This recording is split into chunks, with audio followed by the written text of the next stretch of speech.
masa paling membahagiakan, di mana kita menghabiskan dengan bermain dan belajar. Namun di beberapa belahan dunia, ada beberapa anak-anak yang menghabiskan waktunya dengan hal yang luar biasa dan cukup menghebohkan dunia. Dari yang menjadi diplomat termuda, orator termuda, sampai menjadi pembebasan para buruh. Dan berikut On The Spot telah merangkumnya dalam 7 anak yang menghebohkan dunia.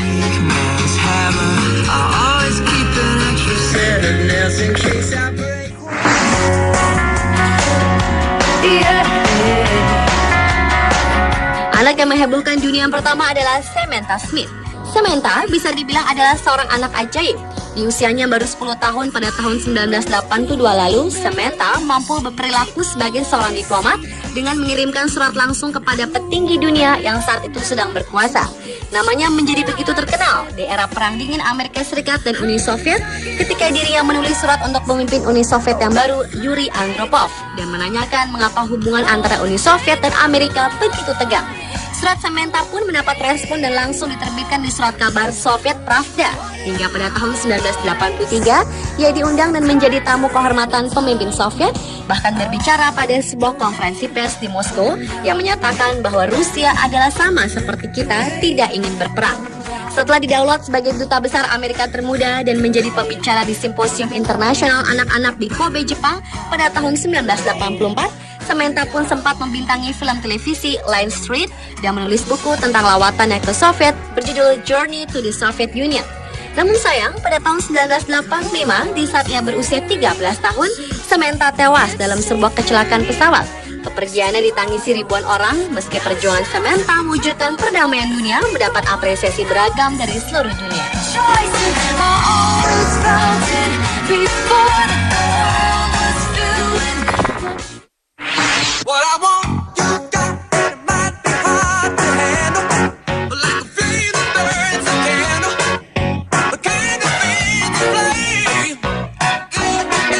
Selanjutnya adalah Blinkit. Pada tahun 1800-an, banyak sekali anak-anak tunawisma yang bekerja sebagai penjual koran atau disebut newsies, termasuk Blinkit. Anak-anak ini mendapat keuntungan sangat kecil dan hanya mendapat uang tergantung dari seberapa besar berita sensasional yang ditawarkan. Hingga akhirnya pada tahun 1899, karena sang penerbit semakin tidak memperhatikan nasib para newsies, anak-anak ini berinisiatif menaikkan harga dari koran-koran tersebut yang mendapat perhatian sekitar 5.000 newsies. Prihatin dengan keadaan teman-temannya, Blinkit pun membuat sebuah gerakan yaitu menghentikan penyebaran berita di seluruh kota New York. Remaja karismatik berusia 13 tahun yang terkenal dengan mata satunya ini mengajak ribuan temannya untuk mogok kerja yang membuat 2 surat kabar utama kehilangan distributor mereka. Karena seperti diketahui, koran adalah salah satu sumber informasi pada masa itu. Tak hanya membuat aksi mogok saja, Blinkit pun membuat kota menjadi stagnan dan memimpin beberapa aksi unjuk rasa di jembatan Brooklyn. Meski harus berhadapan dengan para preman, namun Blinkit menang dan para penerbit tersebut sepakat untuk membeli kembali surat kabar para newsies yang tidak terjual.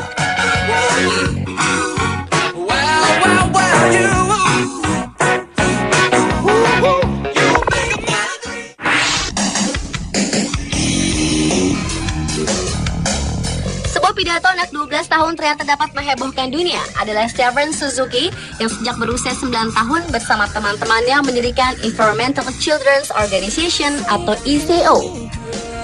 ECO sendiri adalah sebuah kelompok kecil anak yang mendedikasikan diri untuk belajar dan mengajarkan pada anak lain mengenai masalah lingkungan yang diundang untuk menghadiri konferensi lingkungan hidup PBB sekaligus berpidato di forum tersebut. Isi pidato dari Stephen ini memang cukup beragam, mulai dari masalah lingkungan, pemanasan global, kelaparan, kemiskinan. Ia pun juga menyentil anggota PBB dengan kata-kata bahwa Anda sebagai orang tua dapat memberikan kenyamanan pada anak-anak mereka dengan mengatakan semuanya akan baik-baik saja. Kami melakukan yang terbaik yang dapat kami lakukan. Dan ini bukanlah akhir dari segalanya. Sebelum menutup pidatonya, Stephen pun menambahkan kata-kata yang mungkin sangat mengena, yaitu kamu akan selalu dikenang karena perbuatanmu, bukan oleh kata-katamu. Apa yang disampaikan oleh seorang anak kecil berusia 12 tahun tersebut membuat ruang sidang PBB hening, dan setelah pidato Stephen selesai, para peserta sidang berdiri dan memberikan tepuk tangan yang meriah kepada Stephen.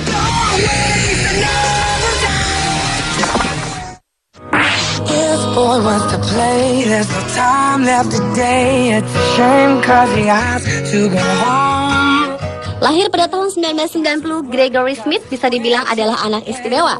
Ia mendapat gelar sarjana, lulus dengan cum laude strata 1 untuk bidang matematika, sejarah, dan biologi.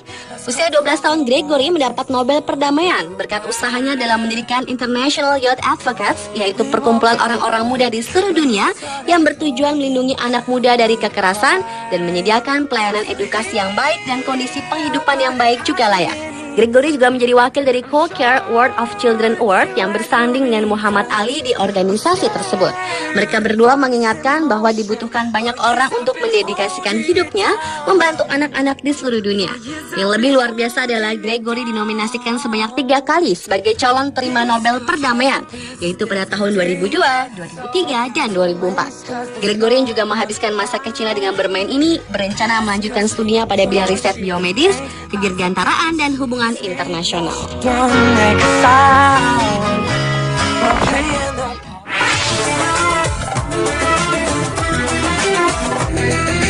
Beralih ke anak menghebohkan dunia selanjutnya, yaitu Sayyid Muhammad Hussein Tabatabai. Hussein yang lahir pada 16 Februari 1991 ini, pada usia 2 tahun ia mulai belajar Al-Quran dan berhasil menghafal 30 juz di saat usianya 5 tahun. Namun yang paling luar biasa adalah di saat usianya menginjak 7 tahun, ia mendapat gelar doktor pada penafsiran Al-Quran dari Hijaz College Islamic University, yaitu sebuah universitas yang terletak di jantung wilayah kerajaan Inggris, sekitar 32 km dari kota Birmingham.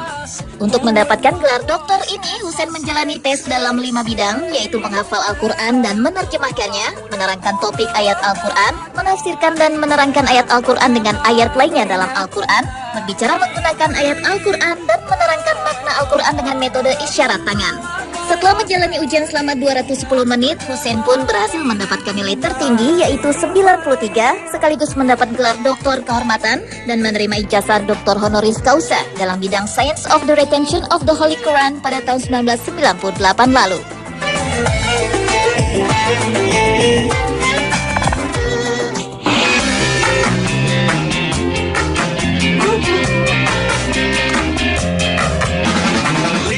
Dan berprestasi. Dua kata itu sangat tepat menggambarkan sosok seorang gadis belia bernama Sinduja Rajamaran.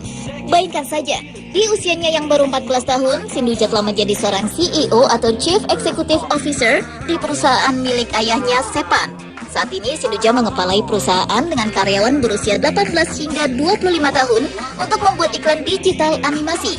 Gadis asli India ini memang terlahir dari keluarga pecinta kartun.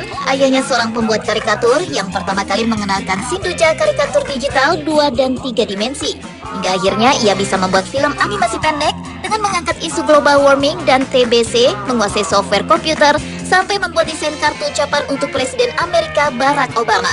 Tampak tidak puas dengan apa yang sudah dicapainya, gadis berparas manis ini sangat berkeinginan memiliki rumah produksi sendiri, membuat film-film berkualitas yang diakui secara global, dan menciptakan lapangan pekerja bagi para ahli dan pemula.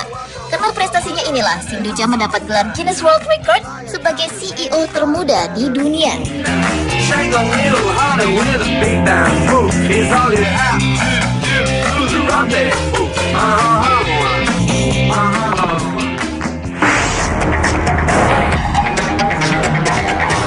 Dan anak menghebohkan dunia yang terakhir adalah Iqbal Masih, seorang anak yang lahir di Mudrik, sebuah desa kecil di luar Lahore, Pakistan pada tahun 1983. Akibat terbelit kesulitan ekonomi serta ditinggal pergi oleh ayahnya, sang ibu Inayat terpaksa menjual Iqbal sebagai budak kepada industri alat tenun karpet saat usianya baru 4 tahun.